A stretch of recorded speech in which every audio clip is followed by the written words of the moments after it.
Do you want to know a great free Christmas gift or just something that you could do for a significant other, your husband, or say maybe you just really like emulation stuff, like you want to play those old retro games? Do you miss the old days when you just played the video games that you liked, or do you miss those games but you don't necessarily have those systems you can play them on anymore?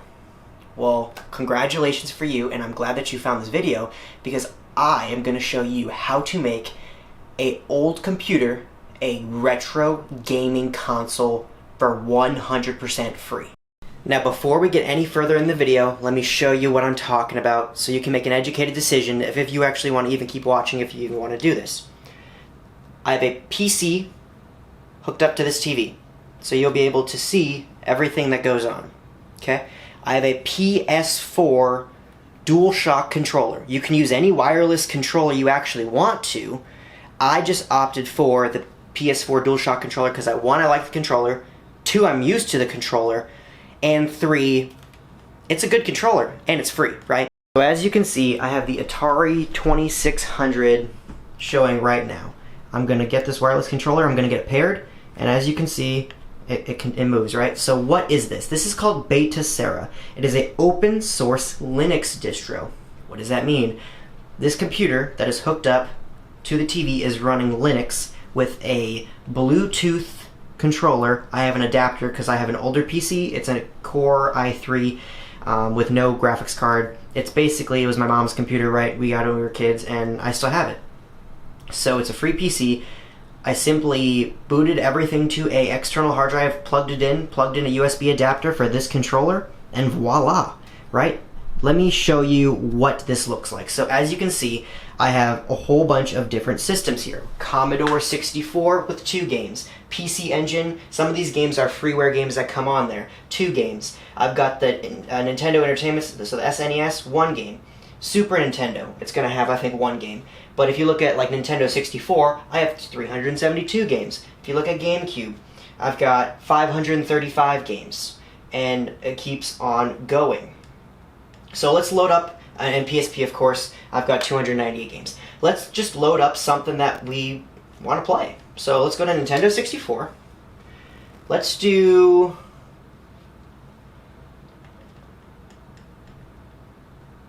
Army Men's Sarge Heroes, or we could do, let's do the very top one. 007, The World Is Not Enough. This uses, I think it's RetroArch to actually, emulate the games and everything like that, but it's so easy and simple to set up. I'm going to show you how to do it. So if you, want to do this just for, you, because you like this kind of thing, if you want to do for your significant other, it's getting near Christmas, and I know a lot of people, want to do above and beyond for that kind of thing. I'm going to show you how to do it. It's super duper easy, and you'll be set up in no time. I do have the sound turned off due to copyright reasons and stuff like that. So as you can see, start game, agent, let's just do the first mission. So now let's get into how we can do this for you, what it looks like, and how easy it is to actually set this thing up. Let's do it. The first thing that you're going to want is going to be an external hard drive. You can run it on an SD card or even a USB drive, but I want to put a bunch of games, so we're going to use this 1 terabyte hard drive. Alright, so you plug in your hard drive, SD card, USB stick, whatever you actually want to hold it on. Like I said in this video, we're going to use a external hard drive. Why? I have a 2 terabyte external hard drive, so I can run the operating system. I can put all my games on there, and it's as easy as plug in and unplug, right? So that's what I'm doing. If you have an internal hard drive, you can put on your internal hard drive.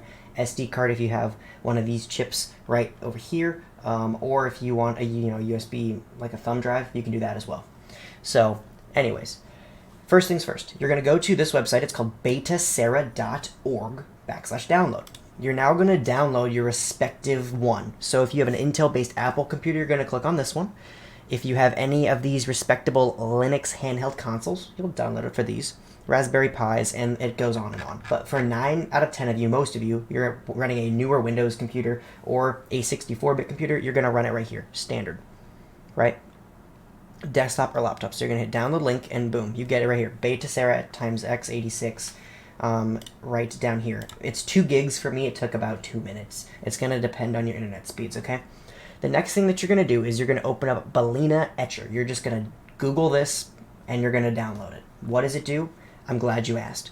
So this actually makes it so it wipes your hard drive or USB stick or SD card, whatever you're actually using. It wipes it and it puts this new software on there. But to get even into this, you're going to need a file opener like 7-zip, archive, anything like that. So you're going to click on this. You're going to hit show in folder is what I'm going to hit. All right. So now I'm going to put you over here. Now I'm going to right click it and I'm going to hit 7-zip and I'm going to hit open archive. Okay. Now I've got the archive open right here. And it says x86 Beta Sarah ISO. I'm simply going to drag and drop onto my desktop. It's going to say moving, and it's moving right now. Make sure that you have all of your important information off of this hard drive. First things first. Compression ratio, it looks like it'll be in about 3 seconds. Cool. Boom. Now as you can see, it's right here. Here is the ISO, and here's the file that the thing that I'm going to use to open it. So I'm going to hit first things first. What we're all going to do together is we're going to make sure that there's nothing on the drive you want. Drive G, right here, there is nothing on it. So I'm going to hit flash from file. I'm going to go to my desktop. I'm going to hit this ISO. Boom. Select your target. Where do you want it? Seagate 5 terabyte large drive G? No. Show 3 hidden. System drive, system drive, system drive. 5 terabyte, you hit right here. So you're going to hit this and you're going to hit select. And now all you have to do is hit flash. My device is now unplugged. Now all we simply do is we plug this into the computer that we're trying to use. Like I said, if you have an internal hard drive, you can wipe it and put the system on there if you want, or if you want to keep what's on there, plug in the external drive that we talked about, and you just plug it right into the USB port. Super easy, and then I'll tell you what to do next. Now that it's plugged in, we're going to do something called getting into the BIOS. And what that means basically is you plug it in and you hit, I think it's delete for ASUS, which is what my computer is. It might be F11, F9. It'll pop up on your screen. It says press this key to get into the BIOS.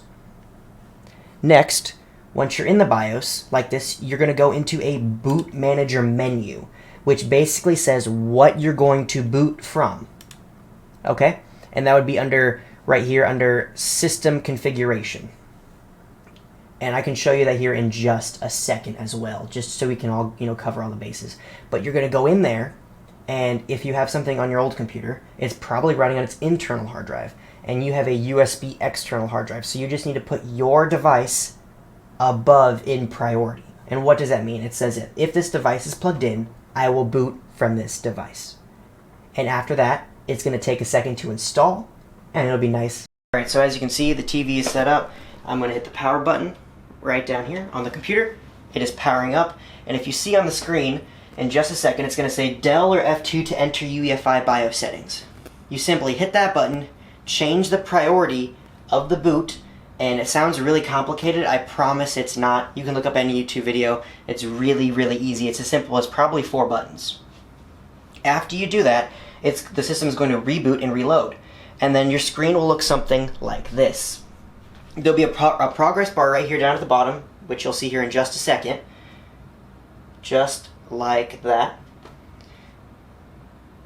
And as this bar pops up, it's going to be installing the collections and everything like that. Once that is done, you'll be getting into a interface. It's actually a generic interface, and I will show you how to change that now. So when you're actually loaded up, this is what you're going to see. It's going to be under theme settings. You're going to see something called Carbon right here. And this is actually the default skin of this is all that you're going to see. If you press F1 on your keyboard, you can then drag and drop the ROMs into the ROMs folder, and that's how you get games. So for example, if I go to Dreamcast, right? And actually let's do N64 because it looks a little nicer because I've already scraped some art. So if I go to N64 and I really want 007, it's not enough. You can Google how to get ROMs, download the ROM, use a zip thing like I just used to get them, drag and drop them to a hard drive, press F1 on your keyboard, and you drag and drop them in. As easy as that. Now, say you don't like this theme.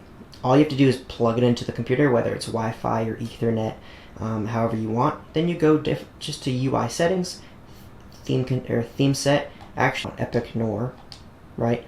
Boom, and then it changes this, and then you can put your games in there, the games that you actually want to put in, and you're up and running. Now, what I recommend is getting a either wired Xbox 360 controller or a wireless controller. If you want a PlayStation 4 controller to work with it, you do have to buy a adapter, and I'll show you what that looks like now. Ignore all the cables. So this little thing right here is made by 8BitDo, and it's a wireless adapter. Let me turn this off and I'll show you. This thing right here is made by 8BitDo, and it's a wireless adapter. You plug it in with the USB right here, and on this side you just press the little button. Let me zoom in, or let me focus that so you can see that. You simply press this little button in right here, and you press the PlayStation button and the share button on your PlayStation controller. It syncs up, and voila, like magic,